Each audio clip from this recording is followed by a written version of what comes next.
Okay, so welcome to Uncovering Autism. If you didn't see my last video, this is a documentary that I produced as my final college project for last year, and it's not been seen anywhere publicly, which is why I'm releasing it for World Autism Acceptance Day 2022. This is the first time I'd ever produced a proper piece of content about autism other than the interviews that I did in April of last year. And I'm so happy for you guys to finally see it. Of course, a lot of the information in this video is outdated, so please take it with a pinch of salt, but I just really wanted you guys to see it because I feel like it was a massive stepping stone for me. Andy Burns is featured in this video, so I just want to dedicate this to him. He truly is missed within the community, so this goes out to him. Andy, we do miss you. So yeah guys, without any further ado, please enjoy Uncovering Autism.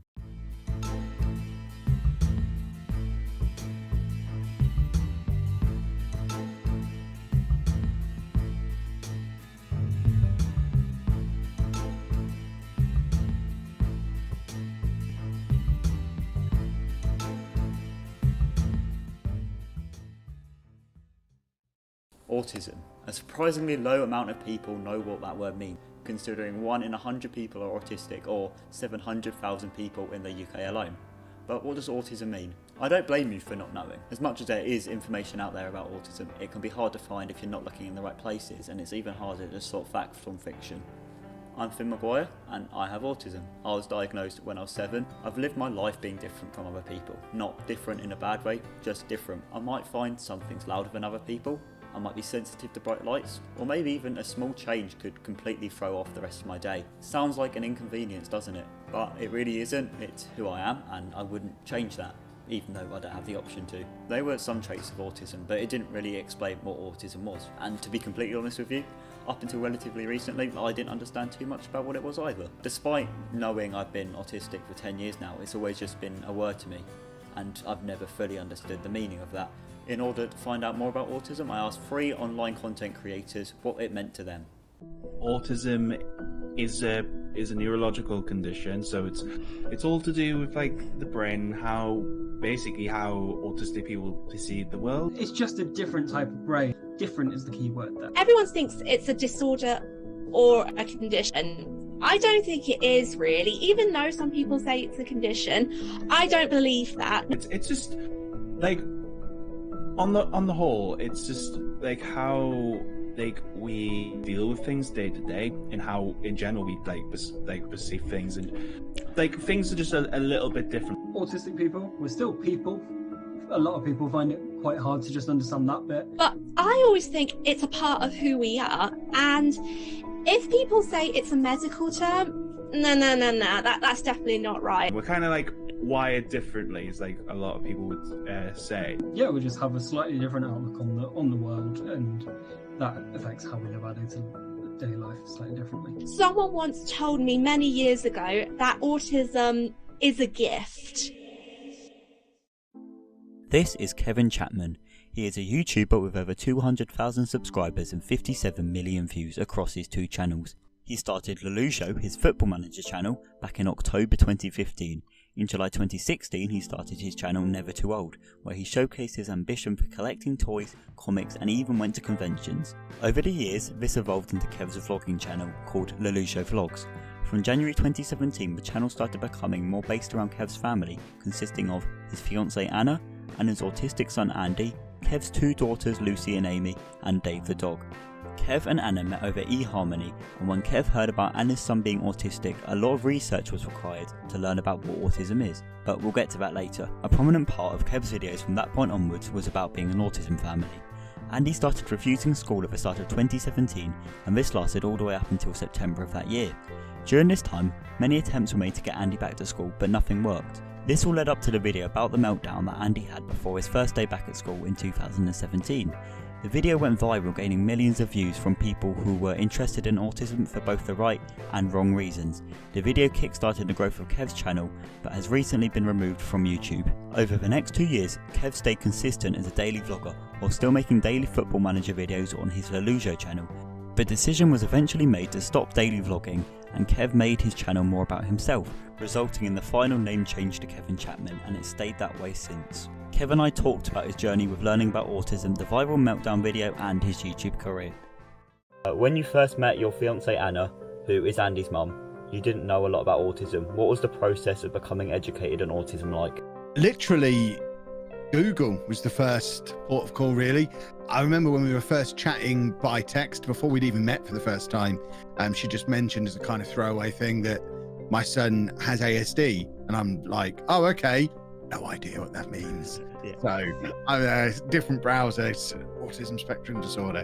What is that? And I ended up on the National Autistic Society website, which is one of the reasons why I still do a lot of work with them now, because they were such an incredible resource for me early on. So I got the basics from them. And then fairly early on in the process, I was just starting to do my teacher training at the time.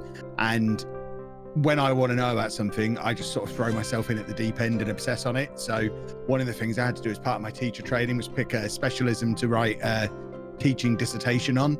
So I actually wrote my teacher training dissertation on educating children with autism. So that was where I then took my deep dive on it and really went to town on reading journals and looking at research and really going all in on it, which is why I kind of fast-tracked myself to, I'm air quoting, fast-tracked myself to expert status by researching and then writing a dissertation on it. Was there enough resources out there to help you learn, or do you think it's like changed since then and it was a lot more limited back when that happened? It's difficult for me to say because of the nature of how I did it. I think the National Autistic Society do put on a really good beginners menu of resources on their website, but there's only so far you can go with something that's as varied from person to person as autism is. And I think that's the message that took a little bit of a while to sink in and wasn't really clear from some of the initial reading that I was doing before I took my deep dive, how differently autism can present from person to person and how differently you have to react to different people and sort of accommodate and work with them, because it's obviously it can vary massively from depending on where somebody is on the spectrum, and even then depending on what needs they have within that. So yeah, it's the basics are there and the basics are great. The more detailed deep dive stuff is harder to find, but then also I would say it's less likely you'd expect someone to go and look for that unless they had a specific reason to take a deep dive. So I think it's probably at a decent enough level. It probably, some of the messaging maybe needs to change and make that switch more towards acceptance than awareness that the autistic community is trying to push, and there's sometimes a little bit of a pushback on that. But yeah, there's definitely resources out there for people if they go and look for it. Mm-hmm. So in future, do you think anything can be done to make learning about autism more accessible? I just think quantity is the thing that you need. There just needs to be more of it from multiple different sources. It's one of the reasons why I work with the National Autistic Society the way that I do, because of the platform that I've got and my YouTube channel and my social media following and all that kind of stuff. I've got a voice that I can kind of project the message with and perhaps reach audiences that it's a little harder to reach when that's the only thing you're talking about. So it's one of the reasons why I kind of try and mix little snippets of education within the content that I produce, whether that's on my vlog channel, which has always been a little bit more focused on that, or even in the gaming content. It's something I'll slip in from time to time. We'll do a little bit of fundraising here and there, but also working with different aspects of the media, getting out there and getting on TV, getting on the radio, getting in newspapers, and really getting the opening part of the message out there. Because I think once you scratch the surface, for anyone who's looking, the information is there and it's pretty easy to find and it's pretty good quality. I think the problem we still have is not enough people are looking for it.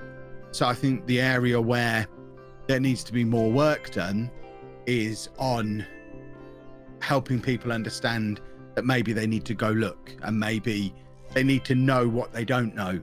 And I think that's where the system breaks down a little bit at the moment. And that's one of the areas that I've been working as hard as I can to kind of push that messaging out there. This is a different way of living, a different way of being, a different type of brain. Go learn how it works. and because it's an invisible disability, it's people don't always know. So I think that's what I try and do to help get that messaging out there, so that people can go and find the fantastic resources that the likes of the National Autistic Society produce. Well, thank you very much, Kev, for this. I've been watching your content a lot, and it's really helped over the last few years, so thank you for that. Cool. Thanks for watching. Throughout this documentary, you've heard the National Autistic Society mentioned many times. But what is the National Autistic Society? The National Autistic Society was founded in 1962, and it's the UK's leading charity for people on the autism spectrum and their families. They provide support, guidance and advice, as well as campaigning for improved rights, services and opportunities to help create a society that works for autistic people. There is also a variety of resources provided for education on autism. You don't have to be autistic to use their website. For the whole of last month, I raised £310 for the National Autistic Society with the launch of my podcast and interviewing 3 autism YouTube creators. Just because my fundraiser is over, it doesn't mean you can't donate to the National Autistic Society. In order to donate, just go to www.autism.org.uk/getinvolved/donate. I hope you've uncovered a bit about autism today. If you want to learn any more, there's thousands of resources out there to help you.